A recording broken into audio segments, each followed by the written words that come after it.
Okay hello BSc welcome back to my channel. तो देखिए हम बात कर रहे थे हमारी ऑर्गेनिक केमिस्ट्री के unit molecular polarity and weak chemical forces पे, जिसका आज है हमारा लेक्चर नंबर 3 जिसके अंदर हमने हमारे नेक्स्ट टॉपिक को कवर करना है which is hydrogen bonding. Hydrogen bonding पे भी आपका डायरेक्ट क्वेश्चन बनता है, तो आपने हाइड्रोजन बॉन्डिंग को बहुत अच्छे से कवर करना है। बहुत ही ज्यादा आसान सा टॉपिक है। फर्स्टली मैं आपको ये इंट्रोड्यूस करा देती हूँ कि हमने पढ़ना क्या है। तो एग्जाम में भी आप अपना आंसर ऐसे ही लिखिएगा। सबसे पहले आप अपना इंट्रोडक्शन दीजिएगा कि भाई हाइड्रोजन बॉन्डिंग एक्चुअल में होती क्या है।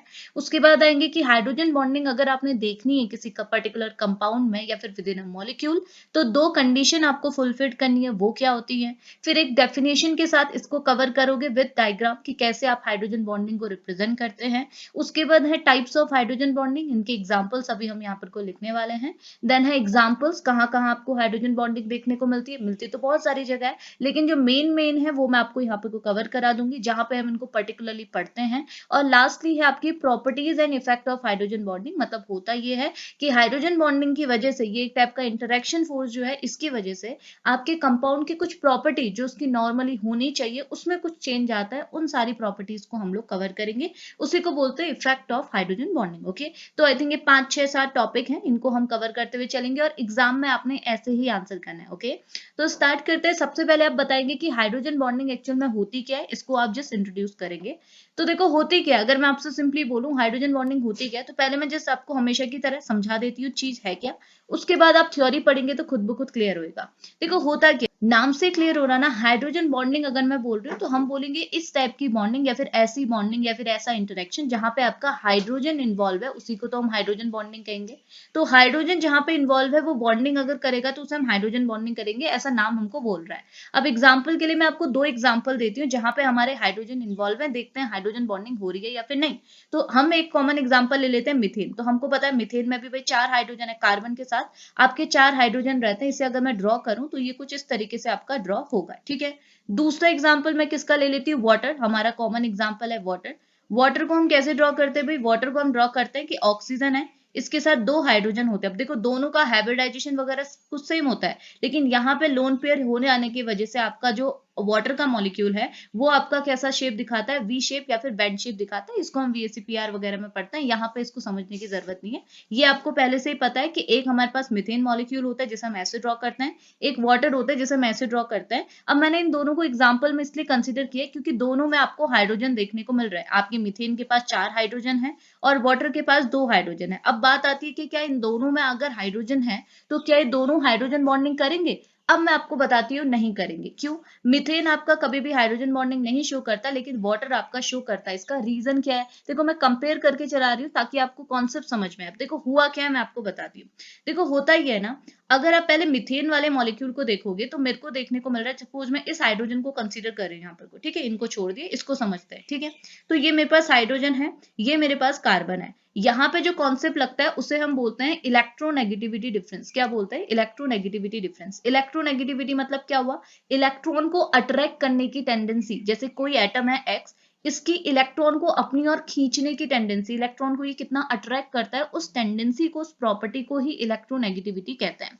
तो अगर मैं पूछूं हाइड्रोजन और कार्बन, क्या इन दोनों में इलेक्ट्रोनेगेटिविटी डिफरेंस है, तो आप अगर इनकी इलेक्ट्रोनेगेटिविटी वैल्यू देखोगे तो इनमें आपको डिफरेंस देखने को नहीं मिलेगा। या फिर सिंपली मैं बोलूं कि हाइड्रोजन भी एक इलेक्ट्रोपॉजिटिव एलिमेंट है और कार्बन भी एक इलेक्ट्रोपॉजिटिव एलिमेंट है। इन दोनों में किसी की ऐसी टेंडेंसी नहीं होती कि वो इलेक्ट्रॉन को अपनी ओर खींचे, क्योंकि हमको पता है ये कोवेलेंट बॉन्ड है ना, हाइड्रोजन एंड कार्बन के बीच में यहाँ पर को कोवेलेंट बॉन्ड बना है। कोवेलेंट बॉन्ड मतलब इलेक्ट्रॉन की शेयरिंग से बनने वाले बॉन्ड है कोवेलेंट बॉन्ड। हाइड्रोजन ने अपना एक इलेक्ट्रॉन दिया, कार्बन ने अपना एक इलेक्ट्रॉन दिया, और मैंने लास्ट के लेक्चर पर भी बताया था कि 2 इलेक्ट्रॉन मिलकर क्या बनाते हैं, एक बॉन्ड। इन्होंने बना लिया अपना बॉन्ड। लेकिन कार्बन और हाइड्रोजन किसी की ऐसी टेंडेंसी नहीं है कि वो इलेक्ट्रॉन को चुरा ले। तो ये इलेक्ट्रॉन क्या सेंटर पे बैठे रहेंगे और ये दोनों सेटिस्फाई रहेंगे। लेकिन दूसरी तरफ अगर आप इसको देखते हो, यहाँ पे बॉन्ड किसके बीच में है, ऑक्सीजन एंड हाइड्रोजन। अगर मैं इन दोनों को देखूं, ऑक्सीजन एंड हाइड्रोजन, तो इन्होंने भी बनाया तो इनिशियली कोवेलेंट बॉन्ड ही है।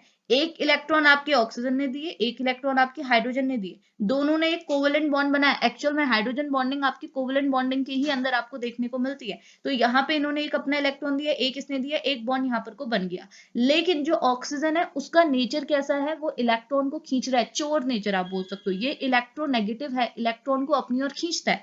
तो इन्होंने रखे तो दोनों ने सेंटर पे थे कि एक मैंने दिया, एक तुमने दिया, दोनों ने शेयरिंग करके एक बॉन्ड बनाया, कोवेलेंट बॉन्ड बन गया। लेकिन ऑक्सीजन का तो नेचर ही है इलेक्ट्रॉन को चुराने का। तो ये क्या करेगा, इस इलेक्ट्रॉन को अपनी ओर चुरा लेगा। चुराने की वजह से होगा क्या, आपके ऑक्सीजन को लगेगा कि दोनों इलेक्ट्रॉन उसके पास हैं। अब देखो दोनों इलेक्ट्रॉन उसके पास हैं का मतलब क्या हुआ, एक इलेक्ट्रॉन तो उसके पास उसने दिया था तो वो है, लेकिन दूसरा इलेक्ट्रॉन तो ये हाइड्रोजन का ले आया ना। इट मीन्स क्या हुआ, ऑक्सीजन के ऊपर हम बोलेंगे कि इलेक्ट्रॉन की बोल सकते हो इलेक्ट्रॉन का कंसंट्रेशन बोलो या फिर डेंसिटी, मतलब इलेक्ट्रॉन का अमाउंट क्या हो गया, ज्यादा हो गया। तो मैं बोल सकती हूँ कि ऑक्सीजन के ऊपर अगर इलेक्ट्रॉन ज्यादा है, इलेक्ट्रॉन मतलब नेगेटिव चार्ज, तो मैं बोल सकती हूँ कि इसके ऊपर क्या है, नेगेटिव चार्ज ज्यादा है। अब इस ज्यादा को रिप्रेजेंट किया जाता है by the symbol of partial. तो ये जो पार्शियल है इसका मतलब ये इंडिकेट कर रहा है कि इसके ऊपर कुछ चीज ज्यादा है, और क्या ज्यादा है, नेगेटिव चार्ज ज्यादा है। तो मैंने ऑक्सीजन के ऊपर क्या लगा दिया, नेगेटिव चार्ज। ओके, अब हाइड्रोजन बोलेगा भाई मैंने अपना इलेक्ट्रॉन दिया था, ले गए हो तुम, मेरे पास अब तो इलेक्ट्रॉन की कमी मुझे महसूस हो रही है, यहाँ पे रखना चाहिए था ना आपने, तो आप वहां अपने साइड ले गए, ये अब जो इलेक्ट्रॉन है वो यहाँ चले गए हैं, यहाँ से इलेक्ट्रॉन उठ के चला गया यहाँ पे। अब ये हाइड्रोजन को लगेगा कि मेरे पास इलेक्ट्रॉन की कमी है। अब लगेगा मतलब वही पार्शियल चार्ज लग रहा है इसे, कि इसको ऐसा महसूस हो रहा है। और क्या लग रहा है, इलेक्ट्रॉन की डेफिशिएंसी, और डेफिशिएंसी को किससे इंडिकेट करता है, पॉजिटिव चार्ज। तो इसी वजह से क्या होता है, यहाँ पे कोई भी चार्जेस जनरेट नहीं हो रहे, लेकिन यहाँ पर को आपका positive and negative charge generate हो रहा है, जिसे हम partial positive and partial negative कहते हैं। तो हाइड्रोजन के ऊपर लग गया पार्शियल पॉजिटिव, ऑक्सीजन के ऊपर लग गया पार्शियल नेगेटिव। इतनी चीज क्लियर है। अब देखो हम इतना तो समझ गए कि हाइड्रोजन बॉन्डिंग यहाँ पर को नहीं लग रही है, क्योंकि इसका मेन कारण है कि कार्बन एंड हाइड्रोजन के बीच में कोई भी इलेक्ट्रोनेगेटिविटी डिफरेंस नहीं है। लगेगा हाइड्रोजन बॉन्डिंग हाइड्रोजन की वजह से, लेकिन हाइड्रोजन की वजह से कब लगा, जब आपकी हाइड्रोजन जिसके साथ बॉन्डिंग कर रहा है उसके साथ उसके इलेक्ट्रोनेगेटिविटी डिफरेंस हो। यहाँ पे हाइड्रोजन एंड कार्बन के बीच में कोई भी इलेक्ट्रोनेगेटिविटी डिफरेंस नहीं था, जिसकी वजह से आप बोल सकते हो कि इन दोनों में हाइड्रोजन के सिमिलर ही आपकी कार्बन की इलेक्ट्रोनेगेटिविटी वैल्यू होती है। तो डिफरेंस नहीं था तो कोई चार्ज नहीं है, लेकिन यहाँ डिफरेंस था तो चार्ज आए। अब आगे क्या होगा, अब आगे ये होगा, अगर मैंने बोला आपने एक ग्लास में आपने वाटर भरा हुआ है, ठीक है। अब ऐसा तो नहीं है कि उसमें सिर्फ एक ही पानी का मॉलिक्यूल होगा, उसमें तो 1000 या फिर मिलियंस ऑफ वाटर के मॉलिक्यूल होंगे। अब एक वाटर का मॉलिक्यूल तो अकेले रह नहीं ना, तो इसका मतलब ये कि इसके साथ मेरे पास दूसरा वाटर का मॉलिक्यूल है, तो उसको मैंने लिख दिया कि एक और वाटर का मॉलिक्यूल मैंने आपको ऐसे इंडिकेट करा दिया। अब ऑब्वियस सी बात है भाई, यहाँ भी ऑक्सीजन एंड हाइड्रोजन है, यहाँ पार्शियल पॉजिटिव चार्ज और यहाँ पे क्या आएगा, पार्शियल नेगेटिव चार्ज। अब आप मुझे बताओ, दो वाटर के मॉलिक्यूल मैंने ड्रॉ किए हुए हैं। अब आपको कुछ ऐसा दिख रहा है कि इस एक ही वाटर का मॉलिक्यूल है, दूसरा वाटर का मॉलिक्यूल ये है, और दोनों में क्या है, चार्जेस है। अगर चार्जेस हैं तो यहाँ पर कोई अट्रैक्शन फोर्स होगा, अगर एक पॉजिटिव होता है एक नेगेटिव होता है तो ऑब्वियस सी बात है उनके बीच में अट्रैक्शन होता है। वो ये अपोजिट चार्ज आपको इस वाटर मॉलिक्यूल में देखने को मिल रहा है। देखो अब ये एक चीज मुझे बताने दो, ये वाला जो बॉन्ड है ये तो आपका कोवेलेंट बॉन्ड है, दोनों इलेक्ट्रॉन की शेयरिंग की वजह से बना है, लेकिन इलेक्ट्रोनेगेटिविटी की वजह से एक के ऊपर पॉजिटिव और एक के ऊपर नेगेटिव आया। सेम दूसरे वाटर मॉलिक्यूल में ये वाला जो बॉन्ड है वो कोवेलेंट बॉन्ड ही है, इलेक्ट्रॉन के शेयरिंग की वजह से यहाँ पर को क्या हुआ, partial positive and partial negative charge आया। लेकिन जब ये दो वाटर मॉलिक्यूल एक दूसरे के नियर बाय हैं, तो ये नेगेटिव चार्ज इस पॉजिटिव चार्ज में क्या करेगा, एक अट्रैक्शन करेगा। नेगेटिव और पॉजिटिव के बीच में क्या होता है, अट्रैक्शन। तो यहाँ पे क्या होगा, एक अट्रैक्शन फोर्स होगा, और इसी अट्रैक्शन फोर्स को हम लोग बोलते हैं हाइड्रोजन बॉन्डिंग। तो यहाँ पे पर्टिकुलरली क्या हो रही है, आपकी हाइड्रोजन बॉन्डिंग हो रही है आपके वाटर मॉलिक्यूल में। तो हम बोलते हैं वाटर मॉलिक्यूल में हाइड्रोजन बॉन्डिंग हो रही है। इसका मतलब ये है कि एक वाटर मॉलिक्यूल दूसरे वाटर मॉलिक्यूल के साथ एक अट्रैक्शन फोर्स शो कर रहा है, जो कि किसकी वजह से हुआ है, इलेक्ट्रोनेगेटिविटी डिफरेंस की वजह से हुआ है, और उसी की वजह से पार्शियल चार्जेस आए, उसी की वजह से अट्रैक्शन फोर्स बना। इसी अट्रैक्शन फोर्स को हम हाइड्रोजन बॉन्डिंग कहते हैं। होप ये चीज समझ में आई होगी जो मैं आपको बोलना चाह रही हूँ। क्लियर हुआ ना। अब अगर आप इतनी चीज समझ गए हैं तो अब आपको थ्योरी बहुत ज्यादा आसान होगी। अब देखो यहाँ कोई चार्ज नहीं है तो कोई भी हाइड्रोजन बॉन्डिंग के चांसेस यहाँ पे नहीं है। डन हुआ ना। अब इतना आपने समझ लिया, अब आप थ्योरी देखो, आपको क्लियर होगा। अब मेरी बात एक और चीज सुनो, मैंने जैसे बोला इलेक्ट्रोनेगेटिविटी डिफरेंस होना चाहिए बोला, ठीक है। अब आपको ये चीज याद कर लेना है, एक टर्म है आपका फोन। अब देखो स्पेलिंग फोन की अलग है, यहाँ पर को FON को हम फोन कह रहे हैं, ठीक है। अब FON फोन से तो याद ही हो जाएगा। अब ये फोन क्या है, देखो मैंने बोला इलेक्ट्रोनेगेटिविटी डिफरेंस होना चाहिए हाइड्रोजन के साथ, जो भी आपने एटम लिया है इसके बीच में क्या होना चाहिए, इलेक्ट्रोनेगेटिविटी डिफरेंस होना चाहिए। अब हाइड्रोजन तो कितने के साथ जुड़ सकता है, कार्बन के साथ जैसे यहाँ पे जुड़ा, लेकिन इलेक्ट्रोनेगेटिव डिफरेंस नहीं था। तो आपको याद करने के लिए सिंपल बनाया हुआ है FON यानी कि फॉन। फॉन में F स्टैंड करता है फ्लोरीन, O स्टैंड करता है ऑक्सीजन, N स्टैंड करता है नाइट्रोजन। यानी कि हाइड्रोजन अगर फ्लोरीन के साथ, ऑक्सीजन के साथ या फिर नाइट्रोजन के साथ हो तो भी हमको क्या, मतलब तो ही हमको क्या, एक अच्छा खासा इलेक्ट्रोनेगेटिविटी डिफरेंस देखने को मिलता है। और इसी इलेक्ट्रोनेगेटिविटी डिफरेंस की वजह से हमको पार्शियल चार्जेस हमारे एटम्स के ऊपर देखने को मिलते हैं, और इसी की वजह से हमको हाइड्रोजन बॉन्डिंग देखने को मिलती है। तो हाइड्रोजन किसी के साथ भी हो तो हाइड्रोजन बॉन्डिंग नहीं होता। हाइड्रोजन जब आपके फोन के साथ हो तो आपकी हाइड्रोजन बॉन्डिंग होती है। उसके पीछे का रीजन मैंने आपको यहाँ पर को क्लियर कर लिया। अब आप डेफिनेशन पढ़ो, इंट्रोडक्शन पढ़ो, कंडीशन पढ़ो, सुनते ही क्लियर हो जाएगा। देखो इंट्रोडक्शन में यहाँ पे क्या लिखा है आपने, पहले बोल रहा है hydrogen bonding is a special type of dipole dipole attractive interaction. तो देखो अभी तो मैं नॉर्मली बोल रही थी कि hydrogen bonding is a kind of interaction या फिर एक टाइप का अट्रैक्शन फोर्स है, ओके। लेकिन इस अट्रैक्शन फोर्स को भी पर्टिकुलरली इसने बोला है dipole dipole attraction, dipole dipole interaction भी आप इसे बोल सकते हो। अब डाइपोल डाइपोल का मतलब क्या हुआ, देखो ये ना नाम से क्लियर हो रहा, डाइपोल मतलब दो पोल, जहां पे दो पोल है। दो पोल कहाँ होते हैं, जो आपका मॉलिक्यूल पोलर होता है। यानी कि ये जो आपका इंटरेक्शन है वो आपको पोलर मॉलिक्यूल में मिलेगा। जैसे आपने वाटर को कंसीडर किया, एक वाटर और दूसरे वाटर के बीच में हमको हाइड्रोजन बॉन्डिंग देखने को मिल रही थी। ऑब्वियस सी बात है, यहाँ पर इलेक्ट्रोनेगेटिव डिफरेंस था तभी ये पोलर बनी। पोलर मतलब जिसके पास दो पोल बने, दो पोल मतलब क्या हुआ, एक पॉजिटिव पोल एक नेगेटिव पोल। तो यहाँ भी आपको पोलर मॉलिक्यूल मिला, यहाँ भी मिला, तो इनके बीच में जो अट्रैक्शन होता है that is called as a dipole dipole attraction, जो कि इस हाइड्रोजन बॉन्डिंग को हम बोल रहे हैं। तो हम बोलते हैं कि हाइड्रोजन बॉन्डिंग आपका एक टाइप का स्पेशल टाइप है। किसका स्पेशल टाइप, मतलब उसका ही एक एग्जांपल है। डाइपोल डाइपोल अट्रैक्शन और भी होते हैं, इसी के एग्जांपल के अंदर एक हाइड्रोजन बॉन्डिंग भी कंसीडर किया जाता है, बिकॉज हाइड्रोजन बॉन्डिंग में भी दो पोल यानी कि दो पोलर मॉलिक्यूल के बीच में इंटरेक्शन देखने को मिलता है। इस वजह से बोल रहे हैं hydrogen bonding is a special type of dipole dipole attractive interaction, जो कि किसके बीच में होता है, बिटवीन द मॉलिक्यूल और with in the different part of a single molecule. मतलब ये एक सिंगल मॉलिक्यूल के अंदर भी हो सकता है और टू डिफरेंट मॉलिक्यूल के अंदर भी हो सकता है, और इसी बेसिस पे इसके फर्दर टाइप्स होते हैं जो हम नीचे पढ़ने वाले हैं, ओके। आगे बोल रहे that occur when the hydrogen atom is bonded to the highly electronegative atom like nitrogen oxygen and fluorine, जो मैंने आपको इनिशियली बता दिया था कि हाइड्रोजन आपकी बॉन्डिंग करेगा, लेकिन उनके साथ करेगा जिनका इलेक्ट्रोनेगेटिविटी वैल्यू बहुत ज्यादा होगा। एग्जाम्पल के लिए आपको फोन याद करना है, फोन ही आपका हाइड्रोजन बॉन्डिंग शो करता है। Now what is the conditions for the hydrogen bonding के लिए क्या कंडीशंस हमारे पास होनी चाहिए, तो इसको थोड़ा इरेज कर लेते हैं, ठीक है। खिचड़ पिचड़ सा दिख रहा है, एक मिनट, ठीक है। अब देखिए, अब देखो इसको लिखने की जरूरत नहीं, हम आगे डिस्कस करेंगे, ठीक है। तो समझाने के लिए बताया था। कंडीशंस क्या है हाइड्रोजन बॉन्डिंग की, तो पहले बोला the molecule must contain a highly electronegative atom linked with the hydrogen atom. तो पहली कंडीशन तो ये है कि भाई हाइड्रोजन बॉन्डिंग में हाइड्रोजन एटम आपकी बहुत ज्यादा हाईली इलेक्ट्रोनेगेटिव एटम के साथ जुड़ा होना चाहिए, जैसे है हमारे पास फोन। उसके बाद ये बोल रहे the size of electronegative atom should be smaller, these condition are met only in a fluorine oxygen nitrogen atom.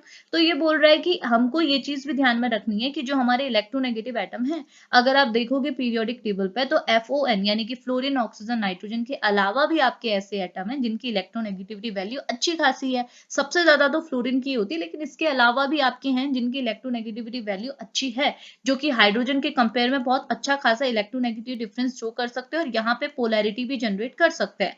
लेकिन ये बोल रहे हैं हमको ये चीज भी ध्यान में रखना है कि जो साइज है इलेक्ट्रोनेगेटिव एटम का वो आपका छोटा होना चाहिए। और फ्लोरीन ऑक्सीजन नाइट्रोजन क्योंकि ये ऊपर है, सबके ऊपर ऊपर है, और जैसे जैसे आप नीचे जाओगे तो आपके एलिमेंट्स का साइज बढ़ता रहेगा। तो ये बोल रहा है हमको ध्यान में रखना है कि हमारा जो एटम है उसका साइज भी छोटा होना चाहिए। तो ये बोल रहा है जिस वजह से हमारे पास जो मोस्ट कंसिडरेबल होते हैं वो हमारे पास फ्लोरीन ऑक्सीजन एंड नाइट्रोजन होते हैं। और इनका अगर आप ऑर्डर भी ध्यान रखना चाहते हो तो ऑर्डर भी आपको फोन से ही क्लियर हो जाएगा। फ्लोरीन का ऑर्डर सबसे ज्यादा होता है, मतलब फ्लोरीन सबसे ज्यादा हाइड्रोजन बॉन्डिंग दिखाता है, फिर oxygen and then nitrogen. Clear हुआ। अब दो कंडीशन भी हमने फुलफिल कर दी। नाउ अब आता है आपका डेफिनेशन। तो देखो डेफिनेशन आपको वो सारी बातें बता देगा जो जो अभी तक आपने पढ़ी है, ऐसे ही डेफिनेशन आपने एग्जाम में लिखनी है, ठीक है। देखो डेफिनेशन में क्या लिखा हुआ है, ये बोल रहे हैं hydrogen bonding is a weak to moderate attractive force. इसका मतलब क्या हुआ, देखो ना, जैसे अभी मैंने आपको स्टार्टिंग में जब इंट्रो कराई थी तब भी मैंने आपको बोला था कि हाइड्रोजन बॉन्डिंग जहां आपको देखने को मिलेगी, चाहे वाटर में देखने को मिले, चाहे HF में देखने को मिले, चाहे आपके अमोनिया में देखने को मिले, जहां भी आपको हाइड्रोजन बॉन्डिंग देखने को मिलेगी, तो ये हाइड्रोजन बॉन्डिंग आपके कंपाउंड की ओरिजिनल प्रॉपर्टी को थोड़ा अल्टर कर देती है, मतलब कुछ ना कुछ इफेक्ट आपको दिखाती है हाइड्रोजन बॉन्डिंग। ओके, लेकिन अगर मैं इसको स्ट्रेंथ वाइज कंपेयर करूं और कंपेयर करूं दूसरे अट्रैक्टिव फोर्सेस से, तो आपको पता चलेगा इसका जो स्ट्रेंथ होता है वो वीक से मॉडरेट होता है, मतलब बीच बीच में लाई करता है, ना ये बहुत ज्यादा वीकर होता है ना ही ये बहुत ज्यादा स्ट्रॉन्गर होता है। ये चीज यहाँ भी लिखी है, देखो हमको ये चीज पहले से पता है कि van der Waals force of attraction जो होता है वो सबसे ज्यादा वीकर होता है, तो सबसे ज्यादा वीक तो van der Waals force of attraction है, और हाइड्रोजन बॉन्डिंग इससे क्या है, थोड़ी सी स्ट्रॉन्गर है। लेकिन अगर मैं इसको कंपेयर करूं कोवलेंट और आयनिक बॉन्ड से, तो हमको पता है भाई कोवलेंट और आयनिक बॉन्ड तो बहुत ज्यादा स्ट्रॉन्ग होता है, तो कोवलेंट और आयनिक बॉन्ड के कंपेयर में आपका हाइड्रोजन बॉन्डिंग क्या होती है, थोड़ी सी वीकर होती है। तो डेफिनेशन में ये सारे पॉइंट भी आपके कवर होने चाहिए। ओके, तो लिखा हुआ है a hydrogen bonding is a weak to moderate attractive force, जो कि किसके बीच में एग्जिस्ट करती है, तो यहाँ लिखा है exist between the hydrogen atom which is already covalently bonded with the electronegative atom like a FON. तो ये बोल रहा है ये किसके बीच में लगती है, हाइड्रोजन एटम के बीच में लगती है, और किसके साथ लगती है, आपके इलेक्ट्रोनेगेटिव एटम जैसे हैं आपके फ्लोरीन, ऑक्सीजन एंड नाइट्रोजन, जो कि ऑलरेडी कोवलेंटली बॉन्डेड है। ये बात मैंने इनिशियली इसीलिए बता दी थी, आपको समझ में आए कि कोवलेंट बॉन्ड कहां से है, कैसी चीजें आपको समझ में आए, तो ये आपके ऑलरेडी कोवलेंटली बॉन्डेड है, इनिशियली बताया था। और ये बोल रहा है इनके बीच में लगता है आपका हाइड्रोजन बॉन्डिंग, और उसके साथ एक और इंपॉर्टेंट लाइन लिखिए, इसको भी ध्यान में रखना, और लिखा हुआ है and other electronegative atom with the lone pair of electron. इसका मतलब क्या है, ये देखो अभी आप बोलोगे कि अभी अभी आपने स्टार्टिंग में बोला था कि आपका जो हाइड्रोजन बॉन्ड है वो होता किसके बीच में, हाइड्रोजन और आपके FON के बीच में, और मैंने ये लाइन भी बोली थी कि आपके पास होते तो और भी इलेक्ट्रोनेगेटिव एटम है, लेकिन आपकी हाइड्रोजन बॉन्डिंग फोन के साथ ही बनती है। तो देखो एक्चुअल में बनती तो इन्हीं के साथ है, जब भी आप इनको देखोगे तो आप यहाँ पे हाइड्रोजन बॉन्डिंग ही बोलोगे, लेकिन एक कंडीशन ये भी लगती है कि अगर आपके पास कोई हाइड्रोजन है जो कि किसी ऐसे इलेक्ट्रोनेगेटिव एटम के साथ है जिसके पास लोन पेयर ऑफ इलेक्ट्रॉन, उसके पास अपने लोन पेयर ऑफ इलेक्ट्रॉन भी होने चाहिए, देन उस केस में भी आपको हाइड्रोजन बॉन्डिंग ऑब्जर्व होगी। जैसे एग्जांपल के लिए मैं आपको ऐसे समझाती हूँ, देखिए आपको पता है हैलोजन फैमिली जिसमें आपका फ्लोरीन आता है वो तो बहुत ज्यादा इलेक्ट्रोनेगेटिव फैमिली है, तो हैलोजन में आपके फ्लोरीन है, क्लोरीन है, ब्रोमीन है, आयोडीन है, और हमको पता है जैसे जैसे हम नीचे को जाते हैं इलेक्ट्रोनेगेटिविटी की वैल्यू आपकी कम होती रहती है, यानी कि सबसे ज्यादा इलेक्ट्रोनेगेटिव जैसे मैंने बोला था फ्लोरीन होता है, तो इसके बाद ऑक्सीजन, नाइट्रोजन होते हैं, लेकिन उनके बाद भी अगर आप देखोगे तो क्लोरीन का नंबर आता है, और हमको पता है भाई क्लोरीन के पास तो लोन पेयर ऑफ इलेक्ट्रॉन भी है, तो होता क्या है आपका जो हाइड्रोजन है वो आपके क्लोरीन के साथ भी क्या बना देता है, हाइड्रोजन बॉन्डिंग बना देता है। इसको मैं जब आपकी एग्जांपल बताऊंगी वहां भी आपको ये चीज क्लियर कराऊंगी। क्लियर हुआ? तो डेफिनेशन में देखो हमने इसके नेचर के बारे में भी बताया, किसके साथ बनता है वो भी बताया, और ये भी बताया कि अगर आपके पास कोई इलेक्ट्रोनेगेटिव एटम है और उसके पास लोन पेयर भी है तो आपका हाइड्रोजन बॉन्डिंग अगेन आपको देखने को मिलेगा। आसान था ना? अब आगे क्या लिखा हुआ है, ये बोल रहा है a hydrogen, the hydrogen atom is a part, देखो वही बात है जो हमने इनिशियली पढ़ ली है कि हाइड्रोजन बॉन्ड में आपका हाइड्रोजन बॉन्डिंग में आपके हाइड्रोजन एटम के ऊपर कौन सा चार्ज आता है, पार्शियल पॉजिटिव चार्ज आता है। क्यों आता है मैंने बता दिया था, इलेक्ट्रोनेगेटिविटी डिफरेंस की वजह से।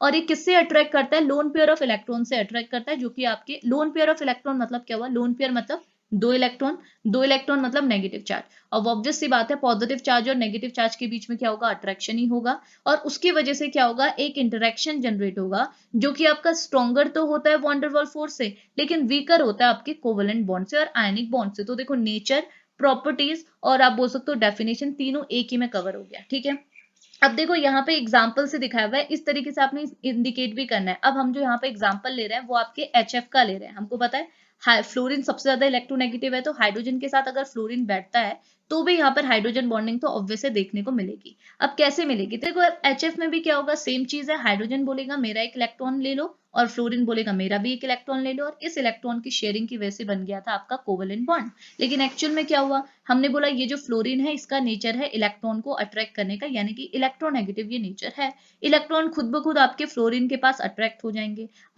जाएंगे, तो ये इलेक्ट्रॉन सेंटर में रहने के बजाय किसके पास चले जाएंगे, फ्लोरीन के पास चले जाएंगे। और क्योंकि ये इलेक्ट्रॉन अब फ्लोरीन के पास चले गए हैं तो फ्लोरीन के ऊपर नेगेटिव चार्ज ज्यादा फील होगा, तो फील हो रहा है इट मीन्स वो पार्शियल की फॉर्म में इंडिकेट होता है, तो हम इस वजह से इसको पार्शियल नेगेटिव चार्ज देते हैं, बिकॉज नेगेटिव चार्ज मतलब इलेक्ट्रॉन, तो इसके ऊपर इलेक्ट्रॉन ज्यादा फील हो रहे हैं और इसको लगेगा कि इससे इलेक्ट्रॉन दूर चले गए हैं, जिस वजह से उसके ऊपर लग जाएगा पार्शियल पॉजिटिव चार्ज।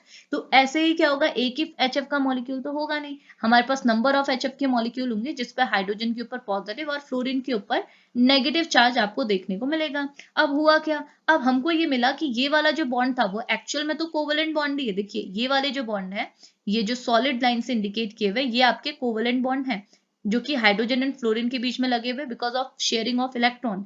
लेकिन अब क्योंकि यहाँ पर कोई इलेक्ट्रोनेगेटिविटी डिफरेंस की वजह से चार्जेस जनरेट हो गए हैं, अब ये चार्जेस एक दूसरे को अट्रैक्ट करेंगे, जिसकी वजह से इस हाइड्रोजन एंड फ्लोरीन के बीच में एक बॉन्ड बनेगा, इसके बीच में एक अट्रैक्टिव फोर्स बनेगा, और यही जो डॉटेड लाइन से इंडिकेट किए गए फोर्सेस हैं, इसी को हम क्या बोलते हैं, हमारे हाइड्रोजन बॉन्डिंग। और यही चीज नीचे लिखी भी हुई है, ये बोल रहा है ये जो सॉलिड लाइन है ये इंडिकेट कर रहा है आपका polar covalent bond. Polar covalent bond क्यों, क्योंकि यहाँ पे पोलरिटी जनरेट हुई है, इस वजह से उस कोवेलेंट बॉन्ड को पोलर कोवेलेंट बॉन्ड बोला है। और जो डॉटेड लाइन से इंडिकेट हो रहा है वो बॉन्ड किसकी वजह से जनरेट हुआ है, because of positive and negative charge के अट्रैक्शन की वजह से, और इसी वजह से हम इसे क्या बोलते हैं, ये जो फोर्स ऑफ अट्रैक्शन है इसी को हम बोलते हैं हाइड्रोजन बॉन्डिंग। सिंपल सी बात है, क्लियर हुआ। तो ये पोर्शन आपने डेफिनेशन में डालना और इस एग्जांपल को ऐसे इंडिकेट करना है। देन अब आगे बढ़ते हैं, अगला है आपका टाइप्स ऑफ हाइड्रोजन बॉन्डिंग। अब हाइड्रोजन बॉन्डिंग के कितने टाइप्स होते हैं, तो मैंने देखो स्टार्टिंग पे ही बोला कि अगर आपके पास कोई मॉलिक्यूल है XY, इस मॉलिक्यूल के अंदर अगर आपको हाइड्रोजन बॉन्डिंग देखने को मिलती है तो अंदर को हम क्या बोलते हैं, इंट्रा। जैसे हम लोग स्कूल में भी बोलते थे ना, intra school competition. Intra school मतलब स्कूल के अंदर में जो बच्चे हैं उनके बीच में कॉम्पिटिशन होगा, तो उसे हम इंट्रा स्कूल कॉम्पिटिशन बोलते हैं। उसी तरीके से आपने कंफ्यूज ना होते हुए यहाँ पे भी ध्यान में रखना है कि इंट्रा मॉलिक्यूलर अट्रैक्शन मतलब क्या हुआ, कि अगर मॉलिक्यूल के अंदर ही वो अट्रैक्शन फोर्स हो रहा है, मॉलिक्यूल के अंदर ही हाइड्रोजन बॉन्डिंग लग रही है, तो उसे हम बोलते हैं इंट्रा मॉलिक्यूलर हाइड्रोजन बॉन्डिंग। और अगर आपके दो स्कूल आ जाते थे, दो स्कूल या फिर बहुत सारे स्कूल किसी डिस्ट्रिक्ट में, किसी स्टेट में जितने भी स्कूल है उनके बीच में आपस में कंपटीशन होता था, तो इसे हम बोलते थे इंटर स्कूल। इंटर मतलब क्या हुआ, अलग अलग, अलग अलग स्कूल के बीच में कंपटीशन है, वही चीज है। अलग अलग मॉलिक्यूल, आपके पास एक XY मॉलिक्यूल था, वैसे ही मैंने नंबर ऑफ XY मॉलिक्यूल ले लिए, और इनके बीच में, मॉलिक्यूल्स के बीच में अगर आपस में इंटरेक्शन हो रहा है तो इसे मैं बोलूंगी इंटर मॉलिक्यूलर अट्रैक्शन या फिर इंटरेक्शन। ठीक है, अब इसी बेसिस पे कि आपका interaction with in a molecule हो रहा है या फिर बिटवीन द टू मॉलिक्यूल हो रहा है, इस बेसिस पे हमारे पास दो टाइप के हाइड्रोजन बॉन्डिंग होते हैं। एक होता है आपका इंटर मॉलिक्यूलर, नाम से क्लियर हो रहा ना, इंटर, इंटर मतलब दो अलग अलग मॉलिक्यूल के बीच में लगने वाला हाइड्रोजन बॉन्डिंग, उसे हम बोलते हैं inter molecular hydrogen bonding. Okay, अब देखो ना, ये हाइड्रोजन बॉन्डिंग अलग अलग मॉलिक्यूल में हो रहा है या फिर विद इन अ मॉलिक्यूल हो रहा है, उसके बेसिस पे प्रॉपर्टीज भी वरी करती है आपकी मॉलिक्यूल्स की। ठीक है, अभी आपको समझ में आएगा। तो देखो सबसे पहला है आपका इंटर मॉलिक्यूलर, यानी कि आपके दो मॉलिक्यूल के बीच में लगने वाला हाइड्रोजन बॉन्डिंग। एग्जाम्पल के लिए आपके पास बहुत सारे हैं, जैसे आप वाटर को ले लो, जैसे मैंने स्टार्टिंग में भी बोला कि ये एक वाटर का मेरा मॉलिक्यूल है, ये मेरा दूसरा वाटर का मॉलिक्यूल है, ये तीसरा वाटर का मॉलिक्यूल है। अब इस वाटर मॉलिक्यूल के अंदर जो हाइड्रोजन एंड ऑक्सीजन है, इनके बीच में हाइड्रोजन बॉन्डिंग नहीं है, ये तो आपका कोवेलेंट बॉन्ड है, ये भी आपका कोवेलेंट बॉन्ड है।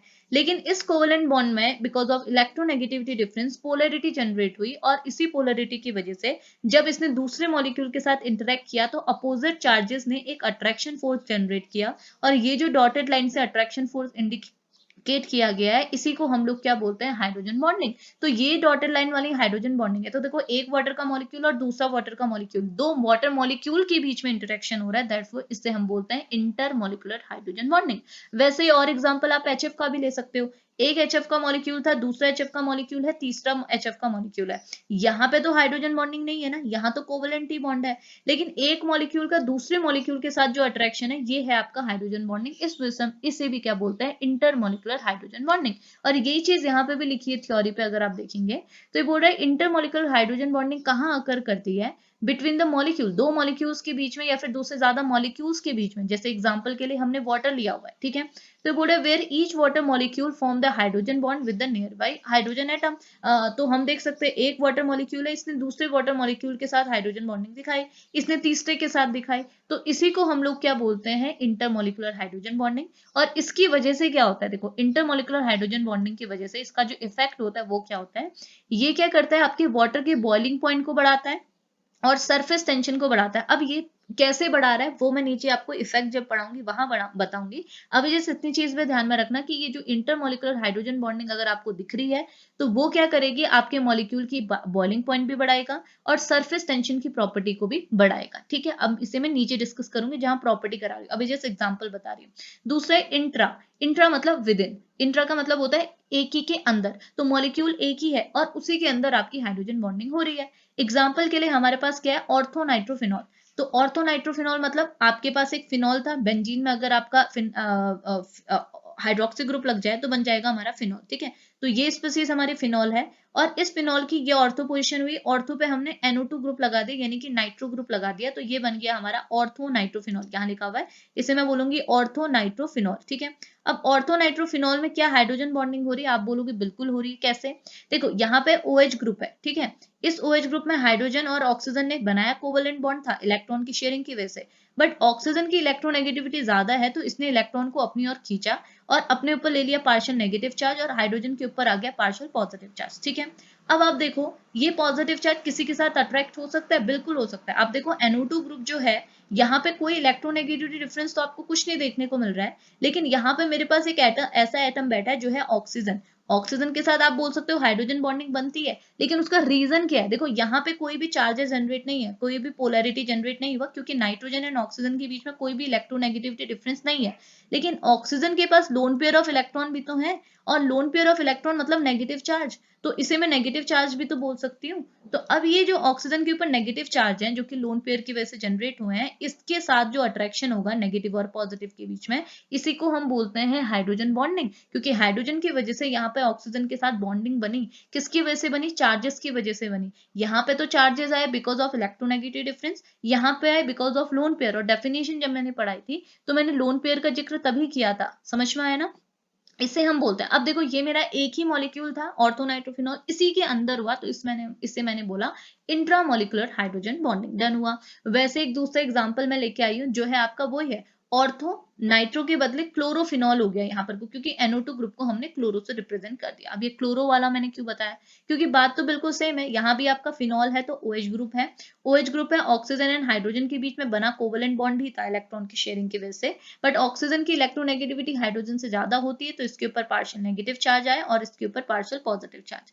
अब बात यह है कि इसके एडजेसेंट यानी कि इसके नियर बाय क्लोरीन भी बैठा है, जो कि हमने FON में कंसीडर नहीं किया था, लेकिन क्लोरीन भी आपका इलेक्ट्रोनेगेटिव है, इसके पास भी लोन पेयर है, और लोन पेयर है मतलब इसके ऊपर भी नेगेटिव चार्ज है। अब नेगेटिव चार्ज है तो यहाँ पे भी एक अट्रैक्शन जनरेट होता है, बिकॉज नेगेटिव चार्ज ये तो नहीं देखेगा ना कि किसके ऊपर हो, नेगेटिव और पॉजिटिव है तो चाहे आप फिजिक्स पढ़ो, केमिस्ट्री पढ़ो, कहीं भी पढ़ो, इनके बीच में अट्रैक्शन हो ही जाता है। तो अट्रैक्शन हुआ और यहाँ पे जो हाइड्रोजन की वजह से अट्रैक्शन हुआ, तो हमने बोला कि इस टाइप की बॉन्डिंग को हम बोलेंगे हाइड्रोजन बॉन्डिंग। और ये जो हाइड्रोजन बॉन्डिंग है इसे पर्टिकुलरली हम लोग इंट्रामोलिकुलर बोलेंगे, क्योंकि ये विद इन अ मॉलिक्यूल हुआ था, डन हुआ। अब एग्जाम्पल मैंने करा दिया। अब इसकी वजह से होता क्या है मैं आपको बताती हूँ, इसकी वजह से क्या इफेक्ट, जैसे इसकी वजह से इंटरमोलिकुलर की वजह से हमारी बॉइलिंग पॉइंट बढ़ जाती है और सरफेस टेंशन बढ़ जाता है, और आपकी इंट्रामोलिकुलर इंट्रा के वजह से हमारी स्टेबिलिटी बढ़ जाती है। तो यहाँ लिखा है क्रिएट अ स्टेबल कॉन्फ़िगरेशन, ये हमारा क्या करता है, मॉलिक्यूल को और ज्यादा स्टेबल करता है। जैसे मैं बोलूँ, एक हमारे पास ऑर्थोनाइट्रोफिनॉल है, एक मेरे पास पैरा है, पैरा मतलब सेम ही मॉलिक्यूल है। इसको देखो, इस पोजीशन को ऑर्थो कहते हैं, इसको हम मेटा कहते हैं, इसे हम पैरा कहते हैं। अगर मैं बोलूं कि इसी के सिमिलर मैंने पैरा वाला मॉलिक्यूल बनाया, यहाँ पर को NO2 ग्रुप वाला मॉलिक्यूल बनाया, तो देखो आपके OH ऊपर है, NO2 नीचे है, बहुत ज्यादा डिस्टेंस है, तो यहाँ पे तो कोई अट्रैक्शन हो नहीं पाएगा, जिस वजह से क्या होगा, आपका पैरा वाला जो प्रोडक्ट होगा वो अनस्टेबल होगा और ये आपका स्टेबल होगा, क्योंकि यहाँ पर को आपको क्या मिले, हाइड्रोजन बॉन्डिंग। समझाने के लिए मैं दोबारा बता दी, तो देखो जैसे मैंने बोला, आप एग्जाम में ये चीज लिख भी सकते हैं कि ये मेरे पास क्या था, ऑर्थो नाइट्रोफिनॉल था, और ये मेरे पास क्या है, पैरा नाइट्रोफिनॉल, फिनॉल है यहाँ पर को पैरा पोजीशन में, ये ऑर्थो होती है, ये मेटा होती है, ये आपका पैरा होता है। ठीक है, तो पैरा पोजीशन में मैंने NO2 लगाया, एक जगह ऑर्थो पोजीशन में मैंने NO2 लगाया। अब देखो बना के नहीं दिखा रही, इतना तो हम समझ चुके हैं कि इनके बीच में हाइड्रोजन बॉन्डिंग हुआ क्योंकि ये नियर बाय थे, एक दूसरे के पास थे। अब यहाँ पॉसिबिलिटी है, लेकिन ये इसके साथ हाइड्रोजन बॉन्डिंग नहीं बना सकती क्योंकि इतना सारा डिस्टेंस है, कहाँ से चार्जेस एक दूसरे को अट्रैक्ट करेंगे। लेकिन इसके साथ अगर मैं दूसरा मॉलिक्यूल ले लूं, इसी का दूसरा मॉलिक्यूल ले लूं, मैंने ऊपर OH लिया, नीचे NO2 लिया, ठीक है, तो अब यहाँ पर को अट्रैक्शन हो सकता है। तो मैं बोलूंगी कि आपका ये जो मॉलिक्यूल है, ऑर्थो नाइट्रोफिनॉल वाला जो मॉलिक्यूल है, इसमें हाइड्रोजन बॉन्डिंग हो रही है, पर्टिकुलरली कौन सी हाइड्रोजन बॉन्डिंग हो रही है, इंट्रामोलिकुलर हाइड्रोजन बॉन्डिंग हो रही है, जिस वजह से ये ज्यादा स्टेबल मॉलिक्यूल है as compare to this. Okay, और यहाँ पे आप अगर आप देखोगे तो यहाँ पे हाइड्रोजन बॉन्डिंग हो रही है, लेकिन अब ये दो मॉलिक्यूल के बीच में हो रही है, विद इन अ मॉलिक्यूल नहीं हो रही। तो ये अब इंटरा के बदले आपका क्या हो जाएगा, इंटरमोलिकुलर हाइड्रोजन बॉन्डिंग। और इंटरमोलिकुलर हाइड्रोजन बॉन्डिंग आपकी स्टेबिलिटी में कोई भी इफेक्ट शो नहीं करता, तो इसकी स्टेबिलिटी कम होती है कंपेयर टू दिस, क्योंकि यहाँ पे इंट्रा मॉलिक्यूल है, मॉलिक्यूल आपस में हाइड्रोजन बॉन्डिंग बना रहा है। यहाँ पे अगर hydrogen bonding with in a molecule तो पॉसिबल नहीं है, लेकिन इसी का अगर मैं दूसरा मॉलिक्यूल ले लूँ तो पॉसिबल है, क्योंकि यहाँ पे OH ग्रुप और NO2 ग्रुप एक दूसरे के पास हो जाएंगे और पॉजिटिव एंड नेगेटिव चार्ज जो है वो आपके एक दूसरे को अट्रैक्ट कर देंगे। क्लियर हुआ ना, ये चीज समझाना चाहते, ये चीज भी आप ऐड कर सकते हैं। ठीक हो गया। नाउ बस इतनी सी चीज हमने करनी थी, ये था हमारा types of hydrogen bonding. Hope clear आया होगा। ठीक है, तो अब लास्ट नहीं, अब इसके बाद है examples of hydrogen bonding and then last है आपकी प्रॉपर्टीज या फिर इफेक्ट ऑफ हाइड्रोजन बॉन्डिंग। थोड़ा सा लेक्चर लेंथी हो गया है, तो मैं सोचती हूँ कि शॉर्ट ही रखूं BSc के लिए लेक्चर, बट पूरी चीजें समझाने के चक्कर में थोड़ी सी चीजें लंबी हो जाती हैं, बट होप आपको चीजें समझ में आ रही हो, वो मैटर करता है। ओके, अब देखो ना, हाइड्रोजन बॉन्डिंग के एग्जाम्पल क्या है, वैसे तो आपको पता ही है, एग्जाम्पल तो हमारे पास बहुत सारे हैं, लेकिन हम मेन कंसीडर करें तो सबसे पहला आ जाता है वाटर मॉलिक्यूल। ठीक है, आप एग्जाम में ऐसे लिखिएगा कि वाटर मॉलिक्यूल के बीच वाटर में आपने अभी ऊपर ऊपर देखा, आप डायग्राम भी बना सकते हैं कि हमारी हाइड्रोजन बॉन्डिंग होती है, और किस टाइप की हाइड्रोजन बॉन्डिंग होती है, आपकी इंटरमोलिकुलर हाइड्रोजन बॉन्डिंग होती है। और जैसे हमने यही बोला कि इस इंटरमोलिकुलर हाइड्रोजन बॉन्डिंग की वजह से आपके वाटर मॉलिक्यूल की प्रॉपर्टी अल्टर हो जाती है। तो यहाँ लिखा भी हुआ है कि each water molecule form a 4, एक वाटर मॉलिक्यूल आपके 4 हाइड्रोजन बॉन्डिंग क्रिएट कर सकते हैं with the near by atom या फिर नियर बाई वाटर मॉलिक्यूल, जिसकी वजह से आपकी कुछ यूनिक प्रॉपर्टी आपको वाटर में देखने को मिलती है। जैसे मैंने स्टार्टिंग में ही बोला, ओरिजिनल प्रॉपर्टी से कुछ अल्टर या फिर कुछ चेंज आपको देखने को मिलेगा। जैसे वाटर में क्या देखने को मिल रहा है, ये बोल रहा है because of the intermolecular force of attraction, इसके बीच इसमें आपको सरफेस टेंशन क्या देखने को मिलेगा, हाई देखने को मिलेगा, हाई सरफेस टेंशन और high boiling point and high vapour pressure. अब ये होता क्या है, इसको मैं थोड़ा यहीं पे समझा देती हूँ। देखो, सरफेस टेंशन क्या होता है ना, आपको नाम से क्लियर हो रहा है, सरफेस मतलब आपका सतह, टेंशन मतलब क्या होता है, एक टाइप का फोर्स। आपने देखा होगा जब भी पानी की कोई ड्रॉप गिरती है, जैसे आपने एक लीफ में भी पानी की ड्रॉप को देखा होगा, तो वो आपने स्फेरिकल शेप में देखा होगा, कभी भी ऐसा नहीं देखा होगा कि पानी ऐसे बिखरा हुआ है, ऐसे ऐसे बिखरा हुआ है। पानी हमेशा क्या होता है, ट्राई करता है अपने आप को ड्रॉप के फॉर्म में रखने का। ओके, अब इसका रीजन क्या है, इसका रीजन यही है कि यहाँ पर को हाइड्रोजन बॉन्डिंग होती है। आपके वाटर मॉलिक्यूल अगर है, मैं ऐसे दिखा रही हूँ, एक वाटर मॉलिक्यूल को मैं ऐसे दिखा रही हूँ, दूसरे को ऐसे इंडिकेट कर रही हूँ, खोल के नहीं दिखा रही हूँ। ठीक है, ऐसे है। अब होगा क्या, आपस में ये हाइड्रोजन बॉन्डिंग कर रहे हैं ना, ये इससे फोर्स ऑफ अट्रैक्शन से जुड़ा है, ये इससे जुड़ा हुआ है, ये इससे जुड़ा है, ये इससे जुड़ा है, ये इससे जुड़ा है, ये इससे जुड़ा है, जिसकी वजह से क्या होगा, अगर अट्रैक्शन होगा तो ये मॉलिक्यूल अपने आप को क्या करेगा, कॉन्ट्रैक्ट करेगा, इसे सिकोड़ेगा, जिस वजह से ये और छोटे छोटे शेप में आ जाएगा। इसी को तो बोलते हैं सरफेस टेंशन। सरफेस टेंशन में क्या होता है, सरफेस टेंशन आप बोल सकते हो लिक्विड की वो प्रॉपर्टी होती है जिसमें लिक्विड अपने साइज को मिनिमाइज करता है बिकॉज ऑफ द ये जो अट्रैक्शन फोर्स है, इसकी वजह से। तो वाटर में भी क्या हो रहा है, वाटर में भी मॉलिक्यूल आपके एक दूसरे को अट्रैक्ट कर रहा है। मैंने ऐसे दिखाया हुआ, स्फेरिकल शेप में एक्चुअल में ये बनता है और पूरे मॉलिक्यूल इंडिकेट होता है। मैं पूरे मॉलिक्यूल दिखा नहीं रही हूँ, मैं बोल रही हूँ ये एक वाटर है, ये एक वाटर मॉलिक्यूल है, ये एक वाटर है, ये एक water molecule, water molecule, water molecule. अब हमको पता है वाटर मॉलिक्यूल एक दूसरे के साथ, अंदर ही अंदर नहीं लेकिन दूसरे मॉलिक्यूल के साथ अट्रैक्शन करते हैं, तो इसने इसके साथ किया, ऐसे आपका आपस में इंटरेक्शन हुआ। इंटरेक्शन की वजह से क्या होगा, ये एक दूसरे के और ज्यादा क्लोज आएंगे, अट्रैक्शन है तो ऑब्वियस सी बात है एक दूसरे के क्लोज आएंगे, तो जिसकी वजह से इसका साइज और ज्यादा क्या होगा, मिनिमाइज होगा। इसी को हम बोलते हैं इसका surface tension. Surface tension minimise करने की प्रॉपर्टी है, तो हम बोलते हैं कि इस हाइड्रोजन बॉन्डिंग की वजह से वाटर का सरफेस टेंशन क्या हो गया, बढ़ गया। ठीक है, दूसरा क्या है, high boiling point. High boiling point मतलब क्या हुआ, ये बोल रहे देखो वाटर में आपकी हाइड्रोजन बॉन्डिंग लगी, और हाइड्रोजन बॉन्डिंग की वजह से जब आप इसे बॉईल करते हो पानी को, तो इसको बॉईल करना थोड़ा सा डिफिकल्ट हो जाता है, बिकॉज एक टाइप का अट्रैक्शन तो है, चाहे हमने बोला वीकर है as compare to covalent and ionic, but एक टाइप का अट्रैक्शन तो है ना। अट्रैक्शन है तो ये चाहे इसको जब आप तोड़ना चाहोगे तो अट्रैक्शन को तोड़ने में थोड़ी ज्यादा एनर्जी लगेगी, जिस वजह से इसको बॉईल करने में थोड़ी ज्यादा एनर्जी लगती है, जिस वजह से इसका बॉइलिंग पॉइंट बढ़ जाता है। मतलब मैं क्या बोलना चाह रही हूँ कि आपके पास वाटर है, इस वाटर के बीच में एक अट्रैक्शन है। अब भाई अगर किसी के बीच में अट्रैक्शन है, उसको तोड़ने में थोड़ी मेहनत तो लगेगी ना, तो वही है, क्योंकि वाटर में हाइड्रोजन बॉन्डिंग है और एक टाइप का ये अट्रैक्टिव फोर्स है, तो जब आप वाटर मॉलिक्यूल को बॉईल करना चाहते हो, बॉईल मतलब क्या हुआ कि इसकी बॉन्ड को तोड़ना चाहते हो, वेपर में कन्वर्ट करना चाहते हो, तो इस अट्रैक्टिव फोर्स को तोड़ने के लिए आपको ज्यादा एनर्जी लगती है, और एनर्जी अगर ज्यादा लग रही है तो आप बोलोगे कि इसको बॉईल करने का जो पॉइंट है, इसका जो बॉइलिंग पॉइंट है वो बढ़ जाएगा, तो इसका बॉइलिंग पॉइंट भी क्या हो जाता है, हाई हो जाता है। वेपर प्रेशर लो हो जाता है। वेपर प्रेशर मतलब क्या हुआ, वेपर्स के थ्रू लगने वाला प्रेशर एट इक्विलिब्रियम कंडीशन, वही हुआ वेपर प्रेशर। तो बोल रहा है अगर बॉइलिंग, ऑब्वियस सी बात है भाई, बॉइलिंग पॉइंट और वेपर प्रेशर एक दूसरे के इनवर्सली चलते हैं। बॉइलिंग पॉइंट ज्यादा है तो वेपर प्रेशर आपका क्या हो जाएगा, ऑब्वियस सी बात है कम ही हो जाएगा। तो यही बात इसने की हुई है। नेक्स्ट क्या है, नेक्स्ट है आपका डबल हेलिकल स्ट्रक्चर, ठीक है, डीएनए डबल हेलिक। तो हमको पता है वैटसन एंड क्रिक ने डबल हेलिकल स्ट्रक्चर बताया था डीएनए का, जिसमें हम बोलते थे कि डीएनए जो है वो हमारा कुछ इस तरीके से डबल हेलिकल फॉर्म में आपका प्रेजेंट है। अब होता क्या है ना, वैसे आपको पता है अगर आप बायो वाले स्ट्रीम से होगे तो डीएनए जो है वो 3 कंपोनेंट से बना होता है। एक होता है नाइट्रोजनस बेस, एक होता है फॉस्फेट ग्रुप, और एक होता है आपका सुगर, ठीक है, डीऑक्सीराइबोस सुगर से बना होता है, ठीक है। तो ये तीनों मिलके आपका क्या बनाता है, डीएनए। और आपके double helical structure, Watson and Crick ने बोला कि डीएनए हमारे डबल हेलिकल फॉर्म में होता है, डबल फॉर्म में होता है और हेलिकल फॉर्म में होता है, कुछ इस तरीके से। अब मेन चीज ये होती है कि इस डीएनए में यहाँ पे जो बैकबोन तो अलग हो गया, बैकबोन मतलब ये जो थ्रेड जैसा बना है इसे हम बोलते हैं बैकबोन, लेकिन इसके सेंटर पे यहाँ पर को क्या लगे होते हैं, हमारे नाइट्रोजनस बेस, जो कि हमारा पहला कंपोनेंट था डीएनए का। अब ये बोलते हैं ये जो नाइट्रोजनस बेस होते हैं ना, आपस में जिस बॉन्डिंग से जुड़े होते हैं उसको भी हम हाइड्रोजन बॉन्डिंग ही कह रहे हैं। तो हमारी हाइड्रोजन बॉन्डिंग एक और जगह आ रही है, कहाँ पे, ये बोल रहे हैं हमारे डीएनए में जो नाइट्रोजनस बेस है, जैसे एडेनिन हो गया, थायमिन हो गया, साइटोसिन, ग्वानिन हो गया, ये आपस में क्या होता है, एक दूसरे के साथ किससे जुड़े होते हैं, बाय द हाइड्रोजन बॉन्डिंग, जिसका काम क्या होता है, पर्टिकुलरली हमारे डीएनए के स्ट्रक्चर को स्टेबलाइज करना। ठीक हो गया, क्योंकि ये इंटर है, एक मॉलिक्यूल के अंदर वाला हो रहा है ना, और अंदर वाले को हमारा मेन काम क्या होता है, स्टेबिलिटी देना। तो ये चीज यहाँ पे लिखी है। अगला है प्रोटीन। तो ये बोल रहा है प्रोटीन का नेचर भी आपने देखा है। तो प्रोटीन में ये बोल रहा है जो इनका सेकेंडरी स्ट्रक्चर है, जैसे अल्फा हेलिकल और बीटा प्लेटलेट सीट जो आपका प्रोटीन का रहता है, आपने ये केमिस्ट्री में भी प्रोटीन वाले पोर्शन में पढ़ा होगा। तो ये बोल रहा है यहाँ पे भी आपको पर्टिकुलरली हाइड्रोजन बॉन्डिंग देखने को मिलती है। तो सिंपली मैं ये बोलना चाह रही हूँ, जैसे वाटर हो गया, डीएनए हो गया, प्रोटीन हो गया, यहाँ पे भी हाइड्रोजन बॉन्डिंग का इन्वॉल्वमेंट है। डन हो गया। लास्टली क्या है, properties and effect of hydrogen bonding. जल्दी से इसे सुन लीजिए, देन इस लेक्चर को फिनिश करते हैं। सुनिएगा, सबसे पहले क्या बोल रहा है, हाइड्रोजन बॉन्डिंग की वजह से क्या इफेक्ट होगा। हाइड्रोजन बॉन्डिंग क्या करता है, आपका high boiling point and melting point कर देता है। जैसे मैंने रीजन आपको वही बोल दिया था।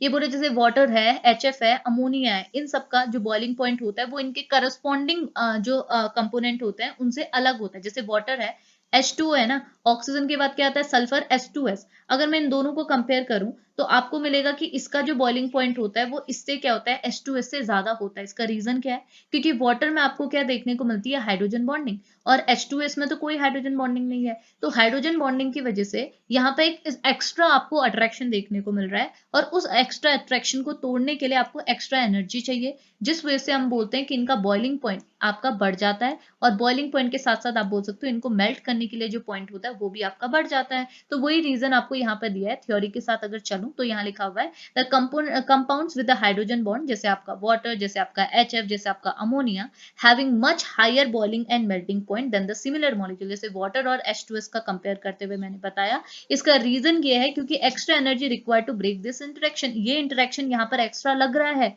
और इस इंटरेक्शन को तोड़ने के लिए हमको एक्स्ट्रा एनर्जी चाहिए, और एक्स्ट्रा एनर्जी चाहिए तो मैं बोलूंगी भाई मेरा बॉइलिंग पॉइंट क्या हो गया, बढ़ गया। ठीक हो गया। अब ये चीज समझ में आ रही है ना, एक्स्ट्रा एनर्जी बढ़ना मतलब बॉइलिंग पॉइंट बढ़ना। मतलब ऐसे मैं बोलूं, आपके पास दो सॉल्यूशन थे, एक को आप कम हीट में भी बॉईल कर सकते हो, एक के लिए ज्यादा हीट आपको चाहिए। इट मीन्स क्या हुआ, इसको हीट करने के लिए आपने बहुत कम टेम्परेचर पे ही 50 डिग्री में ही बॉईल हो गया। इसको बॉईल करने के लिए आपको ज्यादा हीट देनी पड़ी, यानी कि 100 डिग्री में बॉईल हुआ। तो बॉइलिंग पॉइंट किसका ज्यादा हुआ, इसका ज्यादा हुआ ना। तो वही चीज बोल रहा है, वाटर में क्योंकि एक एक्स्ट्रा इंटरेक्शन है तो आपको एक्स्ट्रा हीट देनी पड़ी। एक्स्ट्रा हीट देनी पड़ी मतलब एक्स्ट्रा ज्यादा टाइम तक आपको हीट देनी पड़ी, जिसकी वजह से वो पॉइंट, वो डिग्री, वो आपकी बढ़ गई जहां पे आपका वाटर बॉईल करता है, जिस वजह से हम बोलते हैं कि उसका बॉइलिंग पॉइंट बढ़ गया एज कंपेयर टू दूसरे मॉलिक्यूल। ठीक है। सेकेंड इफेक्ट क्या है, सेकेंड है आपका सॉलिबिलिटी। तो ये बोल रहा है हाइड्रोजन बॉन्डिंग ना आपके कंपाउंड की सॉलिबिलिटी को भी अफेक्ट करता है। कैसे, मैं आपको ऐसे समझाती हूँ। देखो, आपने ये तो पढ़ा होगा, पोलर डिसॉल्व पोलर, ठीक है, आपने ये तो पढ़ा होगा। मतलब अगर हमारे पास कोई पोलर स्पीसीज है तो वो हमेशा पोलर में ही डिसॉल्व होगी, ये चीज आपने सुना है। तो मैं बोल सकती हूँ, अगर मेरे पास एक कंटेनर है जिसमें मैंने क्या रखा है, वाटर रखा है। वाटर में क्या होता है, वाटर आपका पोलर है, और वाटर में क्या है, आपकी हाइड्रोजन बॉन्डिंग है। अगर इस वाटर में बाहर से मैं कोई एल्कोहल ले आऊं और एल्कोहल को डिसॉल्व करूं तो क्या ये खुल जाएगी, तो हमको पता है भाई एल्कोहल तो आपका पोलर होता है, और एल्कोहल में क्योंकि OH ग्रुप है तो यहाँ पे भी ऑक्सीजन एंड हाइड्रोजन है। और हमने बोला हाइड्रोजन अगर आपके FON के साथ जाएगा तो हाइड्रोजन बॉन्डिंग शो करेगा, तो यहाँ पे भी आपकी हाइड्रोजन बॉन्डिंग है। तो होता क्या है, क्योंकि अल्कोहल को जब आप पानी में डालोगे तो आपने देखा होगा कि अल्कोहल आपकी पानी में डिसॉल्व हो जाती है। इसका रीजन एक्चुअल में ये है कि यहाँ पर को और यहाँ पे दोनों पोलर हैं, पोलर पोलर में डिसॉल्व करते हैं, और बिकॉज ऑफ हाइड्रोजन बॉन्डिंग आपका अल्कोहल पानी में इजीली डिसॉल्व हो जाता है। लेकिन इसी के करस्पॉन्डिंग में कोई दूसरी चीज ले लो, जैसे मैं बोलती हूँ मैंने हाइड्रोकार्बन ले ली, ठीक है। आपको पता है हाइड्रोकार्बन क्या होते हैं? हाइड्रोजन एंड कार्बन से बने हुए मॉलिक्यूल इज हाइड्रोकार्बन, जहां पर सिर्फ हाइड्रोजन एंड कार्बन है। अब हाइड्रोजन तो यहाँ है, लेकिन उसके साथ कार्बन है। जैसे मैंने मीथेन को ही बोला था, क्या यहाँ पे हाइड्रोजन बॉन्डिंग हुई? नहीं हुई। क्यों नहीं हुई? क्योंकि हाइड्रोजन एंड कार्बन में कोई हाइड्रोजन बॉन्डिंग बनी नहीं रही, कोई पोलरिटी डिफरेंस है ही नहीं। तो इस हाइड्रोकार्बन को जब आप पानी में डिजोल्व करना चाहोगे तो ये डिजोल्व नहीं होगा। पहला रीजन तो ये नॉन पोलर है, ये पोलर है। दूसरा, यहाँ पे हाइड्रोजन बॉन्डिंग है और यहाँ पर को हाइड्रोजन बॉन्डिंग नहीं है और यहाँ पर हाइड्रोजन बॉन्डिंग है। तो ये रीजन है सॉलिबिलिटी का। तो ये चीज थ्योरी पे भी लिखी हुई है। ये बोल रहे hydrogen bonding play a significant role in a solubility of a compound. For example, जैसे अल्कोहल आपने लिया है, इथेनॉल, जनरली जो यूज्ड अल्कोहल होती है उसे इथेनॉल ही कहते हैं हम लोग। तो ये बोल रहा है जो अल्कोहल है वो आपके सॉलेबल होती है वाटर में, क्योंकि ये क्या बनाती है? हाइड्रोजन बॉन्डिंग बनाती है विद द वाटर। लेकिन दूसरे मॉलिक्यूल जैसे हाइड्रोकार्बन आपके सॉलेबल नहीं होते, क्योंकि हाइड्रोकार्बन कभी भी हाइड्रोजन बॉन्डिंग बनाते ही नहीं है। ठीक हो गया। अगला क्या है? थर्ड पॉइंट है density, density of a water. तो क्या बोलना चाह रहा है ये? तो इस पे क्या लिखा हुआ है कि बोल रहा है इन सॉलिड वाटर, यानी कि आपका जो आइस होता है, इसमें हाइड्रोजन बॉन्डिंग की वजह से आपका जो आइस होता है वो क्रिस्टलाइन स्ट्रक्चर में आ जाता है, क्रिस्टलाइन लैटिस स्ट्रक्चर में आ जाता है, जिसकी वजह से उसकी डेंसिटी क्या हो जाती है? रिड्यूस हो जाती है। और डेंसिटी कम होने की वजह से आपका जो आइस है, मतलब अगर आप लिक्विड वाटर और आइस की डेंसिटी कंपेयर करोगे तो लिक्विड वाटर की डेंसिटी आपकी ज्यादा होती है एज कंपेयर टू आइस। क्यों? क्योंकि आइस में जो हाइड्रोजन बॉन्डिंग लग रही है उसकी वजह से वो एक क्रिस्टल, या फिर आप बोल सकते हो केज लाइक स्ट्रक्चर कैरी कर लेता है, बीच में होल्स होते हैं, जिसकी वजह से उसकी डेंसिटी कम हो जाती है। और डेंसिटी कम होने की वजह से ही आपका जो आइस है वो आपके वाटर में फ्लोट करता है, क्योंकि आइस की डेंसिटी कम होती है कंपेयर टू वाटर। तो इसके पीछे का जो रीजन है वो आपका हाइड्रोजन बॉन्डिंग है, मतलब एक्चुअल में कि वाटर में आपका आइस फ्लोट करता है, इसका रीजन ही है आपका हाइड्रोजन बॉन्डिंग। अगला स्टेट ऑफ द सब्सटेंस, यानी कि आपके सब्सटेंस की स्टेट कैसे? ये बोला जो वाटर है वो लिक्विड स्टेट में होता है, लेकिन H2S आपकी गैसेस स्टेट में होता है। जैसे मैंने यहाँ बोला था कि वाटर एंड H2S एक ही फैमिली से तो बिलोंग कर रहे हैं, यहाँ ऑक्सीजन है, यहाँ सल्फर है, तो इसी के हाइड्राइड हमने लिए हुए हैं। तो ये बोल रहा है H2S and H2O and H2S को कंपेयर करोगे तो H2O आपकी लिक्विड फॉर्म में है और ये आपके गैसियस फॉर्म में। इसका रीजन क्या है? इसका रीजन है हाइड्रोजन बॉन्डिंग। आपके वाटर में क्या होता है? हाइड्रोजन बॉन्डिंग होती है, जिस वजह से ये लिक्विड स्टेट में रहता है, लेकिन H2S में आपकी कोई भी हाइड्रोजन बॉन्डिंग नहीं है, इस वजह से ये गैसियस स्टेट में ऑब्जर्व किया जाता है। तो ये क्या है? इफेक्ट है कि हाइड्रोजन बॉन्डिंग की वजह से क्या क्या चेंजेस हमको देखने को मिले। बस इतनी सी चीज आपने ऐड करनी थी हाइड्रोजन बॉन्डिंग के अंदर, तो पूरा कॉन्सेप्ट आपका कवर हो गया। 1 मार्क्स नहीं कटेगा अगर ये सारा मटेरियल आप ऐड करते हैं तो, ठीक है। तो बस इस लेक्चर को हम यहीं पे फिनिश करते हैं। होप लेक्चर आपके लिए हेल्पफुल रहा हो, और अगर हेल्पफुल रहा होगा तो प्लीज लेक्चर को लाइक करते हुए जाइएगा। चैनल पे नए होंगे तो चैनल को सब्सक्राइब कर लीजिएगा, और कोई प्रॉब्लम होती है तो आप मुझे मैसेज कर सकते हैं, ठीक है। तो अब इसको फिनिश करते हैं, मिलेंगे नेक्स्ट लेक्चर पे, तब तक के लिए बाय बाय।